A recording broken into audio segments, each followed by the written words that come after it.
Oh, guys. L'argent n'est pas tout le temps autour de tes amis puis les membres de ta famille. Oublie ça, là. L'argent, là, le trois quarts du temps, les gens qui vont te contacter pour des contrats, tout ça, là, c'est des gens de l'externe. C'est comme ça, j'ai compris le travail et le dynamisme qui est inclusif dans tout ça. C'est que l'impact doit être fait de l'externe pour que les gens de l'interne t'encouragent encore plus et incitent à investir en toi. Parce que dis-toi que ces gens-là t'ont vu grandir, t'ont vu te développer, t'ont vu faire des faux pas, tomber, te relever. Ils t'ont vu dans tous tes états. Est-ce que ça veut dire qu'ils ne croient pas en toi?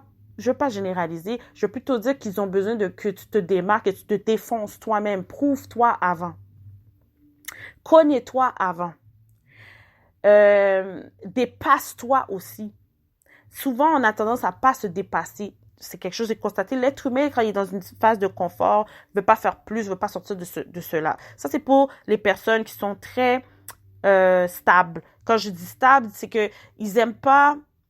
Comme exemple, aujourd'hui, là, il y a quelque chose qui va arriver, là. Bon, un inconfort s'installe, ils sont pas à l'aise.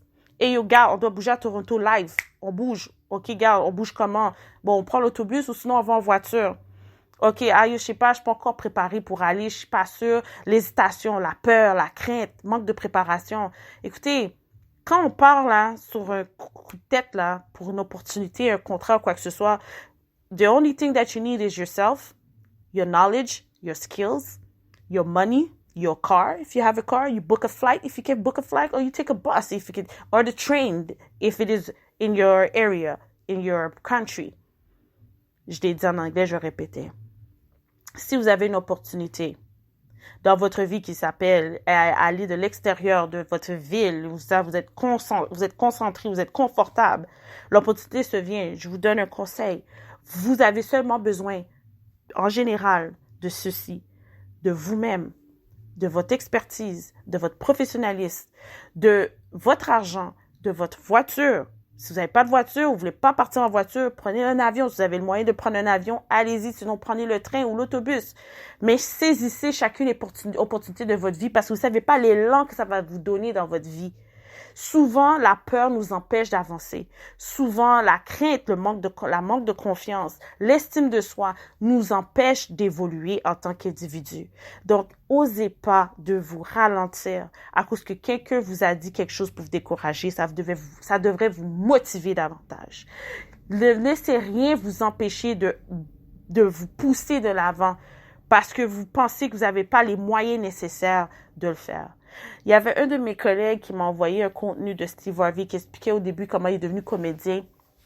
Il a fait sa première performance à Apollo, qu'il avait appelé, puis il n'y avait pas beaucoup d'argent sur lui. Et que, qu'est-ce qui est arrivé? Il a dû faire un gig pas trop loin en Floride, Jacksonville, en Floride. Puis cet argent-là l'a permis de voyager pour aller à un autre État où qui a performé en tant que tel et puis qu'on l'a gardé pour plusieurs jours et il pensait pas qu'il allait être capable de le faire parce qu'il n'y avait pas d'argent sur lui pour se rendre. Il était découragé, mais quelque chose l'a dit de go ahead, va au maximum de toi-même, dépasse-toi, fonce, aie confiance en toi. Écoutez, des fois, c'est quand on arrive dans notre plus bas état d'âme, lorsqu'on fait une grande chute dans notre vie, qu'on découvre davantage sur nos forces. C'est pour ça que je veux passer ce message-là à toutes les personnes qui sont découragées actuellement. C'est la fin de l'année. On dit, mon Dieu, j'ai pas accompli rien de 2019. Tout ce que j'avais inscrit sur mon agenda, mon tableau de bord, j'ai rien accompli. Oh mon Dieu, j'ai failli cette année. Oh, j'ai pas réussi. Mes parents me découragent. Mes parents me disent que je suis bonne à rien. Mon entourage, mes sœurs, mon frère, tout le monde n'arrête pas de me dire, oh, t'es pas bonne, t'es pas ci, t'es pas sérieuse, t'es pas organisée, t'es pas ci, t'es pas ça, t'es pas ça. Prenez tout qu'est-ce qu'on vous a dit de négatif en 2019. Écrivez-le. Prenez le temps. S'il le faut, prenez un verre de vin, un verre de cognac, un rhum, un verre d'eau s'il le faut. Que si vous devez pleurer, pleurez. Laissez les émotions sortir. Et écrivez. Écoutez de la musique douce. Écoutez du gospel. Laissez la bonne énergie, les sons mineurs et majeurs se manifester dans votre vie.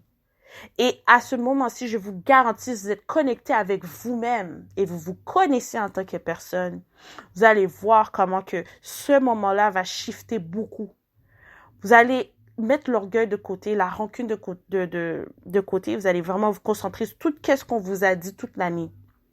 Toutes les personnes, qu'est-ce qu'ils vous ont mentionné. C'est des choses que vous devez travailler sur vous pour 2020. Shift. Foncez. Et je vous dis, les personnes qui sont dépendantes, développez votre indépendance. Parce que ceci vous empêche de voler. Les personnes qui sont indépendantes, puis qui sont, oh mon Dieu, je fais toujours tout seul, c'est toujours moi qui gère ci, c'est toujours moi qui dois faire ça. Je vais vous donner un message. Moi, je suis une personne comme ça. Je fais souvent beaucoup de choses tout seul. Des fois, là, oui, ça m'arrive que je fais, oh my God, j'en peux plus, man. Tout est sous mes épaules. Je prends un break. Ça veut dire que vous êtes une personne qui a le sens du leadership. Vous êtes une personne qui est capable de gérer. Vous êtes un gestionnaire. Vous êtes capable de prendre beaucoup sur vos épaules. Il n'y a rien que Dieu nous donne qu'on ne peut pas surmonter, guys. Dieu sait qu'est-ce qu'il fait à chaque moment de notre vie. C'est pour nous développer, c'est pour nous surprendre à quel point qu'on est capable de surmonter certaines épreuves seul. Parfois, vous n'avez pas remarqué, vous avez un impact sur la vie de certaines personnes, juste en disant certaines choses. La personne pleure devant vous, la personne souffre, se confie à vous. Vous n'avez rien demandé de tout ça. Des fois, c'est jamais arrivé que vous êtes allé voir quelqu'un random. Puis cette personne-là vous confie quelque chose qu'ils allaient faire. Ou que cette personne-là vous confie une situation qui vient de passer, mais n'arrivez pas à en parler. Faut que vous reconnaissiez la force que Dieu a mis dans votre vie. Faut que vous reconnaissiez c'est quoi votre destinée sur cette terre. Votre destinée, c'est pas juste travailler puis pas être heureux dans l'emploi que vous êtes à temps plein. Votre destinée, c'est pas de rester dans une relation que vous vous sentez en train de vous enfoncer, de devenir plus en plus dépressif, prendre du poids ou perdre du poids, tomber plus malade qu'avant que vous étiez en relation avec cette personne-là. Il faut que vous soyez capable de vous déconnecter de votre fausse réalité. La réalité actuelle, c'est pas de s'enfoncer dans quelque chose qui est pas réel. C'est de vraiment se dépasser et de comprendre que la vie est un cadeau et non pas un fardeau. Tu es l'amour de ta vie. Oubliez jamais ça. Je prends le temps de faire cet épisode-là parce que je dis c'est important que ça va passer dans l'oreille des personnes parce que je sais Dieu manifeste et fait son travail à la bonne place, toujours au bon moment pour toucher le cœur et l'esprit des l'âme des personnes qui doivent écouter cet épisode-là. Donc tu sais que tu dois l'écouter cet épisode-là. Même si tu ne m'aimes pas en tant que personne, sache que Dieu a voulu que tu entendes ce message-là de moi-même. J'essaie pas d'être prophétesse. That's not my thing, okay? I'm not trying to be a pastor either. That's not my thing, okay? I'm just saying, keep it real, you know what I'm saying? Donc, ceci dit, n'oubliez pas qu'il est très important de pas oublier de mettre nous-mêmes en avant en tout lieu. Parce que on est né seul. Même s'il y en a qui sont jumeaux, jumelles, vous êtes sortis avec votre mère, dans le ventre de votre mère ensemble, mais vous êtes pas en même temps. Vous êtes sortis un après l'autre. Et que la vie est mystérieuse. Vous n'allez pas mourir ensemble. Il y a des jumeaux, jumelles qui meurent ensemble. Oui, c'est vrai. C'est des cas spéciaux, ça. Mais faut pas oublier que on vit pour mourir, nous ne sommes pas éternels. L'être humain oublie ça. Chaque jour, assure-toi d'être heureux et de faire quelque chose qui te fait du bien à toi, pas aux autres. Parce que toujours plaire aux autres, tu vas t'oublier, tu vas te noyer, tu vas t'étouffer. Et la dépression va s'installer. L'anxiété va se développer. La solitude va devenir une habitude. Donc, il faut commencer à voir ça, sortir de cette noirceur. Je prends le temps aussi, puis je vais prendre le temps de dire comment vous devez choisir votre partenaire. Je vais faire un petit survol sur la relation que j'avais moi personnellement dernièrement. Puis, écoute, j'ai rien à dire de mal sur la personne en raison que j'ai aimé cette personne-là. Et cette personne-là a apporté beaucoup dans ma vie, dans l'aspect de réaliser mes forces et mes faiblesses, de travailler sur de quoi que je ne tolérais pas avant, que je tolère maintenant. J'ai beaucoup travaillé sur moi-même et ceci m'a beaucoup permis de savoir qui j'étais en tant que femme et quel type d'homme que je mérite d'avoir actuellement dans ma vie.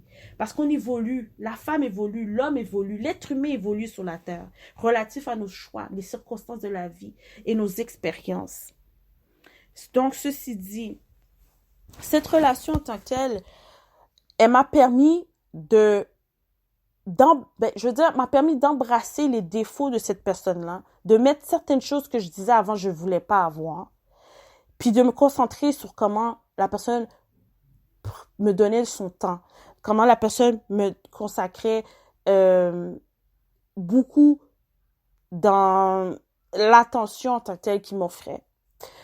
Comment qu'il me traitait en tant que tel aussi en général. Quand je dis qu'il me traitait, c'est qu'il me priorisait en tant que tel. C'est sûr, un peu plus durant la relation, il y a eu des hauts et des bas, c'est normal. Dans toutes les relations, on a des chicanes, des disputes, des séparations, make-up, break-up, whatever. Ça fait partie du processus de la relation.